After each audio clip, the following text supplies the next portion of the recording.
రాష్ట్రంలో 5గురు బీజేపీ ఎంపీలను గెలిపించడానికి మోడీ దగ్గర కేసీఆర్ సుపారీ తీసుకున్నాడని చెప్పి ముఖ్యమంత్రి రేవంత్ రెడ్డి అంటున్నారు. నిజమేనా? నిజమైతే దాంట్లో మీ నియోజకవర్గం కూడా ఉందా? ఇట్లాంటి మాటలు ఏంటంటే వినడానికి సొంపుగా ఉంటాయి, రాజకీయాల్లో ప్రజల్ని రెచ్చగొట్టడానికి అనుకూలంగా ఉంటాయి తప్ప నేను అంటా ఉన్నా అదే మాట. 2015లో ఓటుకు నోటుతోటి పట్టపగలు దొరికినటువంటి దొంగ రేవంత్ రెడ్డి అని రఘునందన్ రావు అంటలేడు, చంద్రమౌళి సార్ అంటలేడు. కేటీఆర్ అన్నాడు, కేసీఆర్ అన్నాడు, హరీష్ అన్నాడు, కవిత అన్నది, మొత్తం టీఆర్ఎస్ అన్నది, వాళ్ళ పేపర్ అన్నది, వాళ్ళ టీవీ కూడా అన్నది. 2015లో పట్టపగలు నోట్ల కట్టలు పట్టుకపోయి ఎమ్మెల్యేలను కొనుగోలు చేసి ఎమ్మెల్సీలను గెలిపించేందుకు దొరికిన దొంగ అని చెప్పి కనబడ్డ ప్రతి దగ్గర అరిచిండ్రు.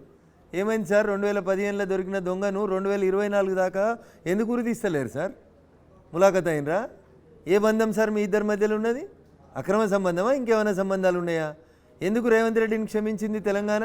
ఎందుకు చంద్రశేఖరరావు గారు రోజు పొద్దున అంత తిట్టే రేవంత్ రెడ్డి గారి మీద ఒక్క కేసు ట్రయల్ నడిపేయలేదేంటి సార్?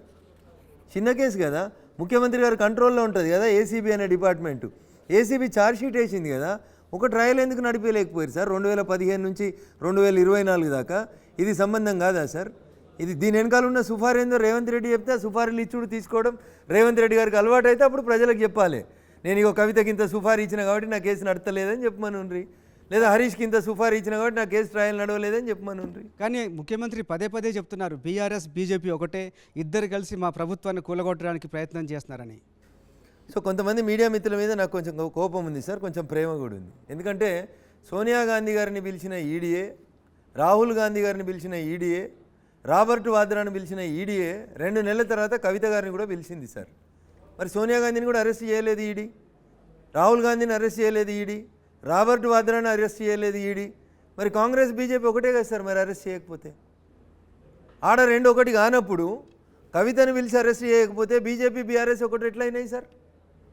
అంటే మీరు ఎర్రంగా వేసుకున్నారు కాబట్టి మీ కళ్ళు ఎర్రగానే కనబడతాయి సార్. దానికి నేనేం చేస్తా చెప్పు? లైలాన్ని చూడాలంటే మజ్ను కళ్ళతో చూడాలి. కాంగ్రెస్ పార్టీ ఈ రాష్ట్రంలో అధికారంలోకి రావడానికి కొంతమందిని పెట్టుకొని కొంతమంది మీడియా మిత్రుల సహకారంతో పొద్దున్న లేస్తే అబద్ధాలని ప్రచారం చేసేందుకు పనిచేసింది. నిజం నిద్రలేసేసరికి అబద్ధం ప్రపంచాన్ని చుట్టొస్తుంది అన్నట్టు. ఎగ్జాక్ట్గా అసెంబ్లీ ఎన్నికలకు ముందు ఈ ప్రచారం బాగా జరిగినమాట నిజం కాదా? బీజేపీ బీఆర్ఎస్ సోనియా గాంధీని అరెస్ట్ చేయలేదు సార్, నేను అదే చెప్తా ఉన్నా. కవిత గారిని పిలిచే కంటే ముందు శ్రీమతి సోనియా గాంధీ గారిని అదే ఈడీ ఆఫీస్కు పిలిచిరు సార్. కొన్ని పేపర్లు రాసినాయి, 8 hours Shrimati Sonia was grilled by ED అని రాసిరు, ఇంగ్లీష్ పేపర్ వాళ్ళు రాసిరు సార్. నేను చెప్తలేను ఈ మాట. రాహుల్ గాంధీని కూడా పిలిచి 2 రోజులు 3 రోజులు కూర్చోబెట్టిరు సార్. మరి వాళ్ళిద్దరిని కూడా అరెస్ట్ చేయలేదు కదా సార్ ఈడీ? అంటే బీజేపీ కాంగ్రెస్ ఒకటా సార్? నాకు తెలియక అడుగుతుంది, నేను మీ అంతా చదువుకోలేదు సార్. సోనియా గాంధీని అరెస్ట్ చేయకపోతే ఈడీ, బీజేపీ కాంగ్రెస్ ఒకటని అర్థమా? అది ఒకటైతే అప్పుడు బీజేపీ బీఆర్ఎస్ కూడా కవితను అరెస్ట్ చేయకపోతే ఒకటని చెప్పుండ్రి. అది ఒకటి కాకపోతే ఇది కూడా ఒకటి కాదని ఒప్పుకోండి అంటున్నా. అదే బీజేపీ బీఆర్ఎస్ ఒకటి కాదు అని ప్రజలకు చెప్పడం కోసమే కవితను అరెస్ట్ చేశారు ఈసారి, ఇది రాజకీయ లబ్ధి కోసమే చేశారనే కూడా వాదన ఉంది. సో 2 ఆర్గ్యుమెంట్స్ని మీరే తెచ్చి పెడతా ఉన్నారు. అరెస్ట్ చేయకపోతేనేమో మీరిద్దరు దోస్తులు అంటున్నారు, అరెస్ట్ చేస్తే ఇంకొక రకమైనటువంటి పదాన్ని అన్వయిస్తూ ఉన్నారు. అందుకని నేనేమంటున్నా సార్, మీరు అక్కడ ఉంటే మాట అట్లా వస్తుంది, మీరు ఇక్కడికి వస్తే ఇంకో రకంగా వస్తుంది సార్ మాట. అందుకని లైలాని చూడాలంటే మజ్ను కళ్ళతోటి చూస్తేనే లైలా అందంగా ఉంటుంది సార్. అందరికీ లైలా అందంగా కనబడదు సార్. లైలా మజ్నుకే అందంగా కనబడుతుంది. మీరు అది అర్థం చేసుకోవాలి. ఇష్యూ బేస్డ్గా మీరు వస్తలేరు. అక్కడ మీరు జనరల్ కామెంట్గా పాస్ ఆన్ చేస్తూ ఉన్నారు. కవితను అరెస్ట్ చేయలేదు కాబట్టి బీజేపీ బీఆర్ఎస్ ఒకటి అంటున్నారు మీరు, అంతేనా? ఇంకా వేరే ఏమైనా ఉన్నాయా? ఏం లేవు. ఇంకా మా ఇద్దరి మధ్యన దోస్తానేముంది? ఏం లేదు. ఆయన ఎంఐఎం తోటి అంటగాగిట ఆయనే. మేము ఎంఐఎం బద్ద శత్రువులం. వాళ్ళు ఈస్ట్ అయితే మేము వెస్ట్ సార్, వాళ్ళు నార్త్ అయితే మేము సౌత్, వాళ్ళు మేము ఎట్లొకటి అవుతాం సార్? దానం నాగేందర్ కాంగ్రెస్లో ఉంటాడు, కాంగ్రెస్ అధికారంలో ఉంటే, బీఆర్ఎస్ అధికారంలోకి వస్తే బీఆర్ఎస్లోకి వస్తాడు. బీఆర్ఎస్ అధికారాన్ని కోల్పోతే మళ్ళీ అదే దానం నాగేందర్ మళ్ళీ కాంగ్రెస్లోకి వస్తాడు. సో కాంగ్రెస్ బీఆర్ఎస్ ఒక నాణానికి ఒకటి బొమ్మ అయితే ఇంకోటి బొరుసు సార్. అవి 2 అట్లా ఫెవికాల్ బంధంతో దగ్గరకు ఉంటాయి. వాళ్ళ అవసరాల కోసం వాళ్ళు ఏదైనా మాట్లాడతారు, దాన్ని కొంతమంది మీడియా మిత్రులు వాళ్ళకి అనుకూలంగా రాస్తుంటారు సార్. అంతకుమించి బీజేపీకి బీఆర్ఎస్కి మధ్యలో ఏ బంధము లేదు. మా బంధం ఈ దేశ ప్రజల బంధం, మా బంధం ఈ దేశం బాగుండాలి, nation first party next individuals last అనేటువంటి సిద్ధాంతం కోసం పనిచేసేటువంటి party Bharatiya Janata party.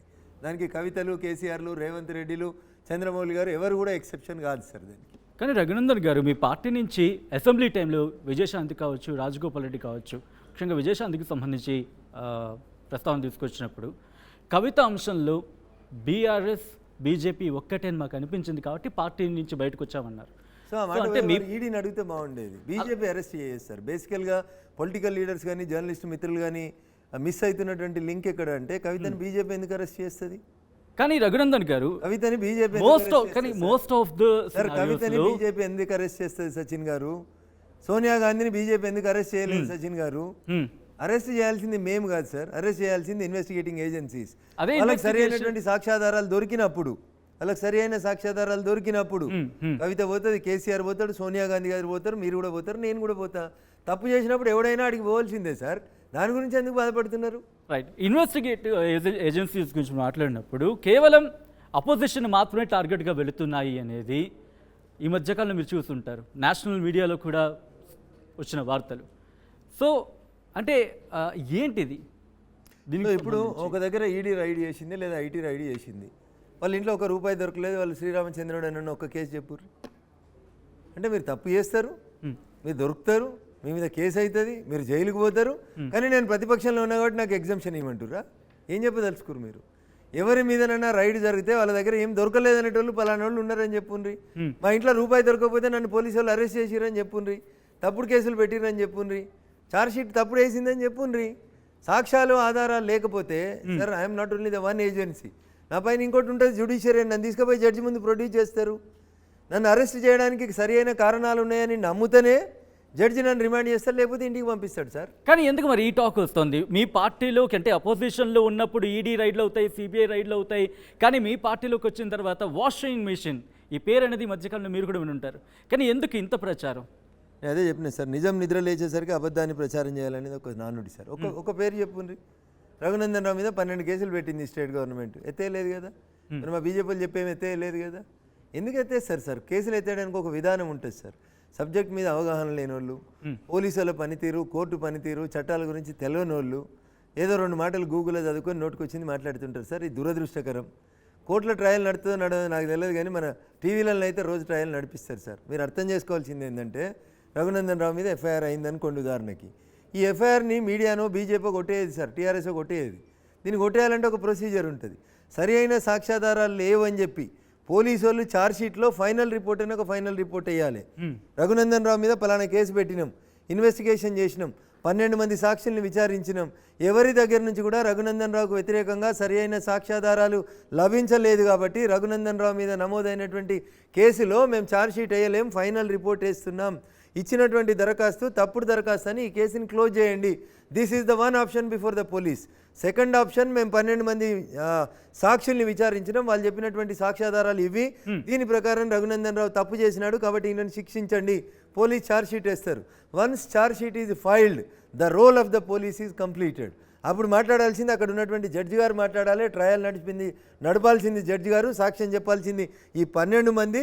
Full లెంత్లో ట్రయల్ అయిపోయిన తర్వాత మీరు దోష నిర్దోష నిర్ధారించాల్సింది జడ్జి గారు. అప్పుడు పోలీసులకు పాత్ర ఉండదు, బీఆర్ఎస్కి పాత్ర ఉండదు, బీజేపీకి ఉండదు, కాంగ్రెస్కి ఉండదు.